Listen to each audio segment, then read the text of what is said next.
이번에 억압과 착취를 받던 우리 민족에게 광복을 주신 하나님을 찬양합니다.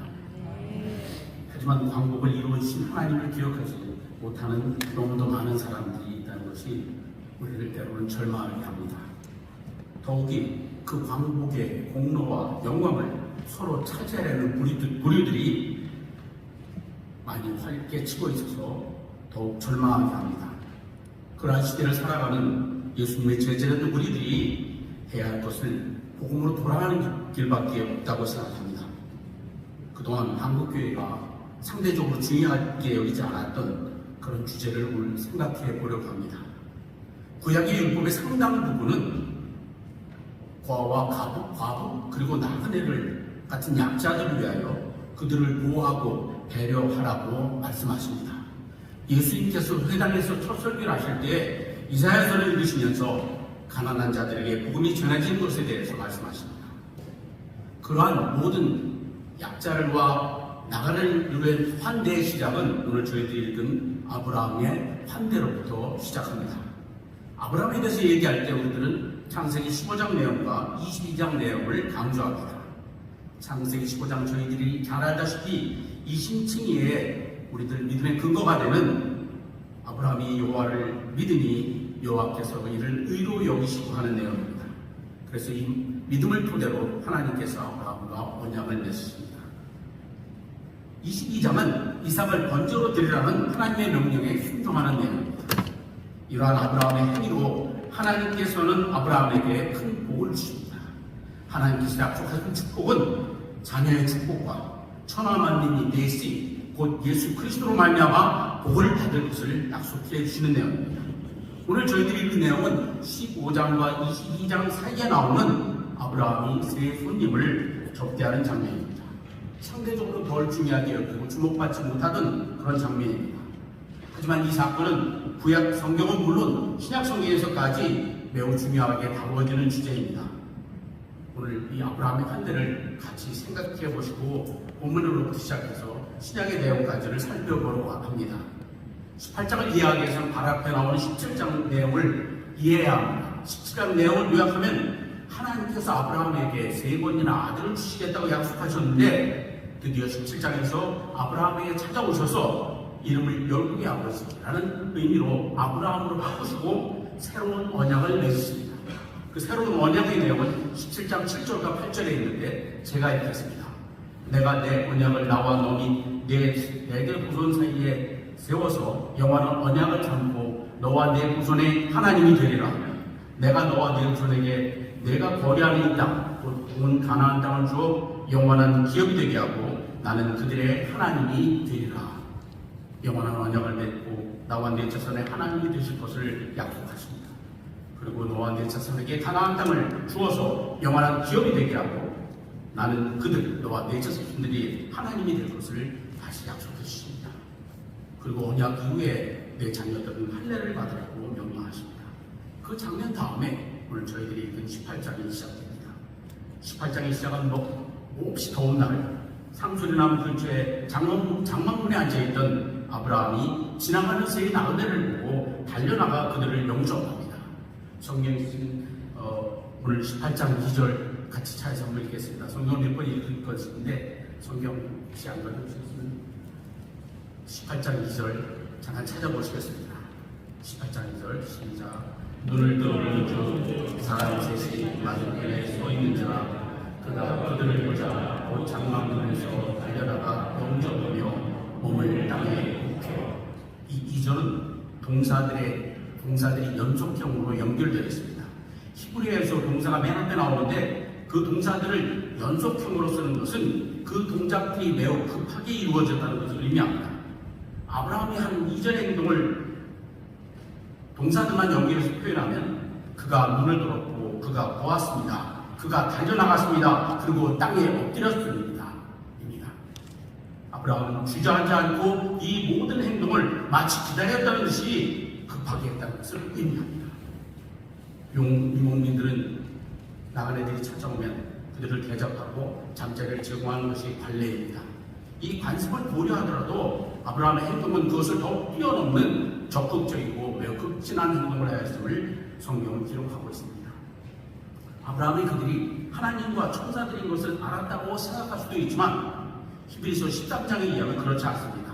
히브리서 13장 1절 3절째가 있겠습니다. 형제 사랑하기를 계속하고 손님 대접하기는 잊지 말라. 이로써 부지 중에 천사들을 대접한 이들이 있었느니라. 히브리서 13장에 의하면 아브라함은 부지중에, 즉 그들이 누구인지 알지 못하고 대접하였는데 그들이 천사들이었다고 해석합니다. 히브리서 13장은 믿음의 공동체 내에서 형제 사랑을 먼저 강조하고 그 형제 사랑을 확대해서 손님 대접에 대해서 말하고 있습니다. 그리스도인들이 핍박받던 그 당시의 상황을 고려하면 이 손님 대접은 그리스도인들의 의무이기도 했습니다. 핍박받다 쫓겨온 그 사람들을 그리스도인들이 끝이 대접하고 그들을 유숙할 수 있도록 도움 주는 것, 그것들이 그 당시의 상황이었고 반드시 해야 할 의무였습니다. 이 손님 대접이라 쓰인 이 헬라어는 필록소세니안이라는 뜻입니다. 이 단어는 친구 또는 사랑하다는 단어는 필로스와 낯선 사람, 이방인을 뜻하는 제노스가 합쳐진다는 단어입니다. 따라서 이걸 직역하면 낯선 사람을 사랑하는, 나그네를 환대함이라는 의미입니다. 오늘 아브라함의 문을 히브리서는 낯선 사람을 환대하는 이 단어를 쓰고 있습니다. 따라서 정확히 번역하면 손님 접대하기보다는 환대하라고 번역하는 것이 적합합니다. 아브라함은 세 사람이 하나님과 천사들인 것을 알지 못하고 지나가는 나그네를 그냥 보내면 가다가 지쳐서 위험할 수 있겠다고 생각하고 환대한 것 같습니다. 아브라함은 그들에게 말합니다. 창세기 18장 3절 5절 같이 찾아서 읽으시겠습니다. 18장 3절 5절부터 3절부터 5절까지 시작. 이르되 내 주여 내가 주께 은혜를 입었사오면 원하건대 종을 떠나 지나가지 마시고 오늘 종 가져오게 하사 당신들의 발을 씻으시고 나무 아래에서 쉬소서. 내가 종 가져오리니 당신들의 마음을 상쾌하게 하시기에 지나가소서. 당신들이 종에게 오셨음이니라. 그들이 이르되 내 말대로 그리하라. 아브라함은 그들에게 주여 아도나이라고 부르며 최대의 존경을 표합니다. 그리고 그냥 지나가지 마시고 물을 가져다가 발을 씻고 나무 아래 쉬고 계시면 떡을 좀 가져올 테니 드시고 힘을 얻어서 지나가라고 이야기합니다. 그 이유는 당신들이 나를 찾아오셨기 때문이라고 이야기합니다. 그들이 허락하자 아브라함의 행동이 바빠집니다. 아브라함이 그들을 환대하는 모습을 성경 6절부터 8절에 기록하고 있습니다.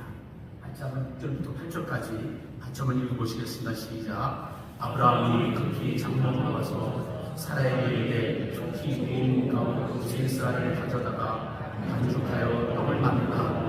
아브라함이 또 가축대 있는 곳으로 달려가서 기름지고 좋은 송아지를 잡아 바인에게 주니 그가 급히 요리한지라. 아브라함이 옹గిం젓과 우유와 바인이 요리한 송아지를 가져다가 그들 앞에 차려놓고 나무 아래 모셔 섬에 그들이 먹으니라. 오늘 이 문장들이 전부 다 동사 연기형으로 기록되어 있습니다. 부근대나 급히라는 수식어를 쓰고 있습니다. 아브라함이 조금은 허둥거리면서 도구로 외양간으로 뛰어다니는 모습을 연상하게 하는 대목입니다. 사라에게 빵을 만들라고 했는데 가루 3쌀을 가져다가 떡을 만들라고 합니다. 한 쌀가 대략 7리터, 3쌀하면 22리터, 저희들 20kg, 한 부대 정도의 밀가루로 빵을 만들라고 합니다. 적은 양이 아닙니다. 아브라함이 가축대 중에서 가장 기름지고 좋은 송아지를 잡아다가 직접 자기가 잡아서 바인들에게 요리하라고 줍니다. 그리고 떡과 송아지 요리와 우유와 치즈를 차려서 그들을 대접합니다. 그는 아브라함 그들 옆에 서서 시종을 들고 있습니다. 아브라함은 정성껏 그들을 대접하는 그 장면을 성경에 기록하고 있습니다. 아브라함 손님들에게 간단히 준비하겠다고 얘기했습니다. 물과 빵 주이라고 얘기했는데 그 다음 그가 한 행동은 큰 잔치를 벌입니다. 빵 한 부대, 송아지, 우유, 치즈 등을 가지고 그들을 극진히 대접합니다. 성경에 기록된 아브라함이 손님을 대접하는 모습은 단순한 손님 접대를 넘어서서 손님을 극진히 환대하는 모습을 자세히 기록하고 있습니다. 그리고 그가 서서 손님을 대접합니다. 아브라함이 주인인데 보통 주인 가운데 아니고 손님들은 좌우에 앉아서 음식을 먹는 것이 보통 일상적인 모습일 텐데 그런 것이 아니라 주인인 아브라함이 두 손을 모으고 하인처럼 그들에게 봉사한 것입니다. 주인과 손님의 사이가 바뀐 것 같습니다. 진정한 환대의 모습은 바로 이런 자세를 갖는 것입니다. 하나님 대신 예수님이 우리들을 그렇게 대해주셨습니다. 죄인된 우리들과 죄 없는 예수님의 자리가 바뀐 것이 바로 십자가입니다. 그 십자가의 구원 사건은 예수님께서 우리를 하인이 아니라 주인으로 대접하시고 우리는 십자가에 피 흘려 돌아가시는 장면이 바로 이 환대의 모습입니다. 성경에는 아브라함에 대해 많은 환대를 베푼 사람들이 있습니다. 그 중에 한 사람은 이스라엘 정탐꾼을 보호했던 기생 나합입니다. 위험한 중에서도 보호하고 그들을 안전히 보내줬습니다. 그로 인하여 기생 나합은 가족이 구원하는 그런 복을 받게 됩니다. 롯을 보살펴준 예루살렘의 보아스도 마찬가지 이방 여인에게 기업을 물을 수 있도록 함으로써 그는 예수 그리스도의 선조가 될 수 있는 큰 복을 받게 됩니다. 아브라함이 세 사람을 환대한 결과는 10절에 나타나 있습니다. 우리 10절 내용을 같이 한번 읽겠습니다. 시작. 그가 이르시되 너희 마음에 내가 반드시 내게 돌아오리니 내 안에 사람에게 아들이 있으리라 하시니 사라가 그들이 장막문에서 들어가더라. 환대의 결과는 내년 이맘때 하나님께서 오실 것인데 사라가 아들을 낳을 것이라고 말씀하십니다. 하나님께서 아브라함을 찾아오셔서 아브라함이 준비한 음식을 먹고 이야기하신 것이 그동안 아들을 주실 것이라는 세 번의 약속을 반드시 내년에 이루실 것을 아브라함에게 확인하여 주십니다. 사라가 믿지 못하고 웃었지만은 하나님께서 14절에 다시 확인시켜 주셨습니다. 제가 읽겠습니다. 여호와께 능하지 못한 일이 있겠느냐? 기한이 이를 때 내가 내게로 돌아오리니 사라에게 아들이 있으리라. 하나님께서 다시 한번 기한이 이를 때 아브라함에게 오실 것이며 사라가 아들을 낳을 것이라고 말씀하십니다. 이 아브라함 시대의 가장 큰 복은 아들을 얻는 것입니다. 아들이 없는 여인들은 때로는 존재 가치가 없고 저주를 받는 것이라고 생각할 만큼 굉장히 아들은 귀한 복이었습니다. 아브라함도 자신이 아들이 없음을 매우 두려워하여서 집에서 길러온 종을 후계자로 삼기려고 하기도 하였고 사라의 몸종 하와를 통하여 이스마엘을 얻어서 후계자로 삼으려고도 하기도 하였습니다. 따라서 아브라함과 사라에게 아들이 있는 것은 그들이 받는 가장 큰 복이었습니다. 이 환대의 결과는 복을 받는 것이라고 감히 말씀드릴 수 있습니다. 하나님께 진정한 복을 받는 길은 도움이 필요한 사람을 환대하는 것입니다. 이러한 복은 구약 성경 속에 약속하신 복입니다. 오늘 다 살펴볼 수는 없지만 구약의 계명에는 과부와 고아와 나그네를 관대하게 대하고 그들을 존중하기를 강조하는 내용이 깊게 모든 계명 속에 있습니다. 출애굽기에 있는 계약법정, 레위기에 있는 성결법정, 신명기에 있는 신명기법정 등의 이 내용은 모두 기록되어 있습니다. 그중 신명기 24장 19절을 제가 읽겠습니다. 내가 밭에서 곡식을 멜 때 그 한 못을 밭에 잊어버렸거든 다시 가서 가져오지 말고 나그네와 고아와 과부를 위하여 남겨두라. 그리하면 내 하나님 여호와께서 내 손으로 하는 모든 일에 복을 내리시리라. 곡식 뺄 때뿐만 아니라 감람나무를 추수할 때, 포도원에 포도를 추수할 때도 모두 같은 규정들이 적용되고 있습니다.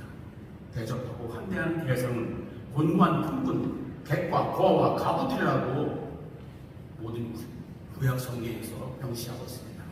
궁금한 사람, 고아와 과부 같은 사람을 배려하고 환대하는 하나님의 사람들에게는 모든 일에 복을 내리시겠다고 약속하십니다. 이러한 규정들의 이유는 24장 22절에 있습니다. 제가 읽겠습니다. 너는 애굽 땅에서 종되었던 것을 기억하라. 이러므로 내가 내게 이 일을 행하라 명령하노라. 하나님께서 애굽에서 종살이하던 너희들을 구원하셨기 때문에 하나님의 은혜를 기억하고 나그네와 고아와 과부를 환대하라고 명령하십니다. 다시 한번 말씀드립니다.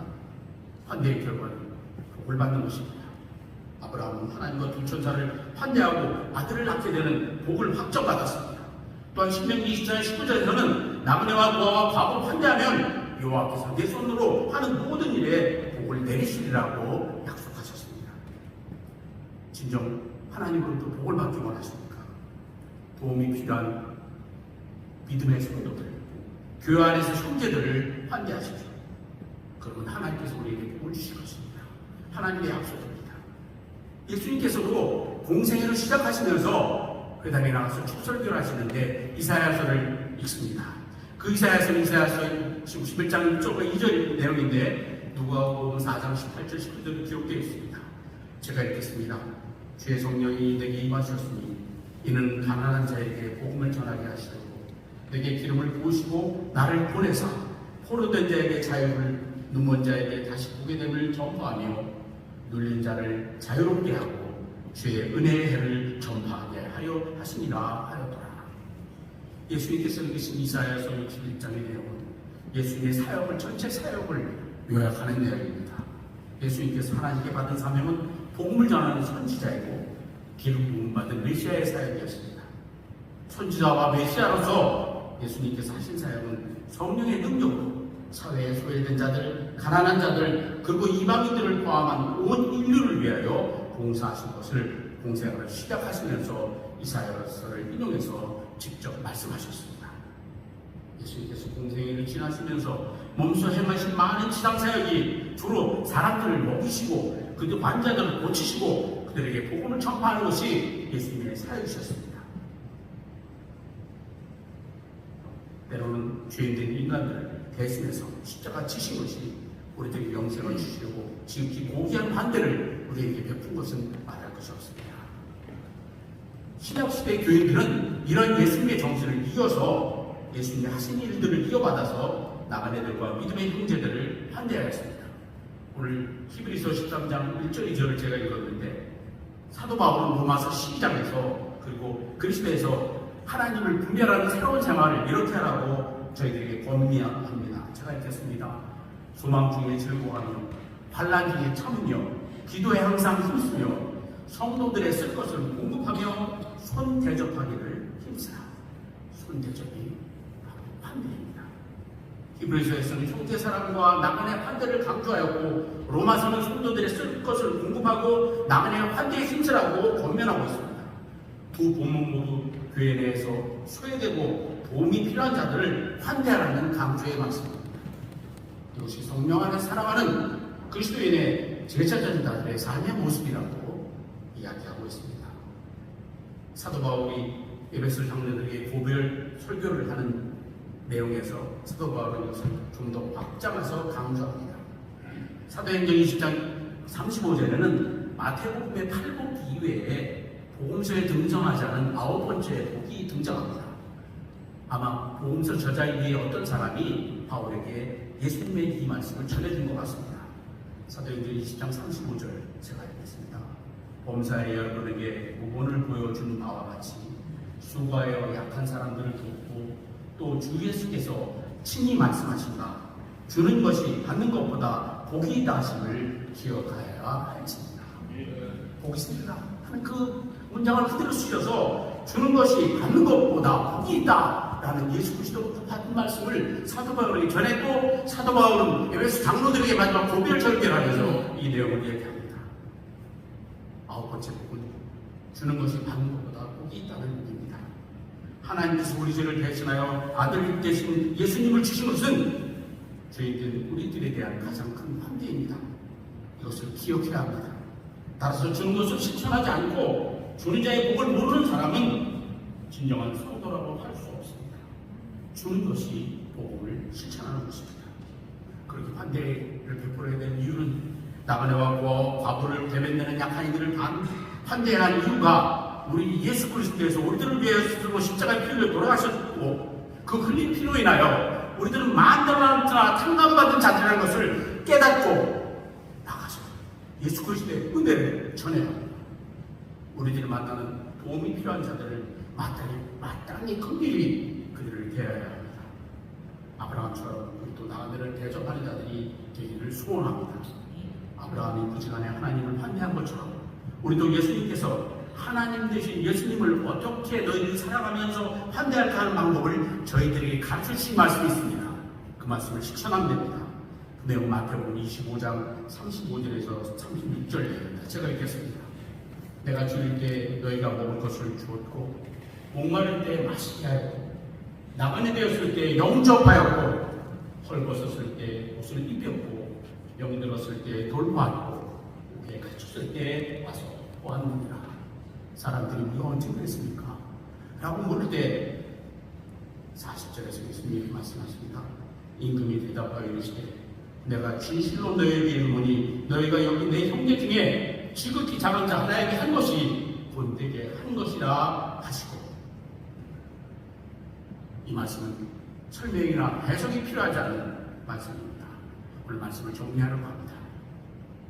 우리들이 만나는 도움이 필요한 사람들, 즉 작은 자들에게 한 작은 일이 하나님을 대접하고 예수님을 대접하고 환대하는 것이라고 예수님께서 말씀하십니다. 아브라함처럼 우리가 떡 3마리나 하지 못하고 송아지를 잡지 못하고 서서 대접하지 못하지만 물 한 그릇과 옷 한 벌과 떡 한 덩이를 대접하는 우리들이 되기를 소원합니다. 한 걸음 더 나아가서 우리가 가진 것 중에 가장 좋은 것, 그것이 재능이든 시간이든 작은 물질이든 남의 말을 잘 들어주는 것이든 그저 어떤 사람을 위해서 하나님께 열심히 기도하는 것이든 도움이 필요한 사람을 찾아가서 그들과 어려움을 같이 나누는 것이든지 그런 쓰는 행동이 바로 우리에게 복이라고 예수님 말씀하십니다. 나눠주는 삶을 사는 저희들이 되기를 간절히 소원합니다. 특히 예수 그리스도의 형제된 자들을 환대하기를 원합니다. 교회를 떠난 이들, 뭔가 교회를 위로받기 위해서 찾아왔는데 자기에게 아무런 관심도 보이지 않는 교회 성도들 때문에 우리의 젊은이들이 떠나가고 있다는 것을 기억하셔야 합니다. 이런 환대를 받은 어떤 한 사모님의 이야기를 소개하려고 합니다. 오늘 선교를 오지를 대상으로 하는 선교 모임을 했답니다. 수련을 해서 오지에 계신 분들을, 사모님들을 불러모아서 조그만 호텔에서 수련을 했는데 한 사모님이 오셔서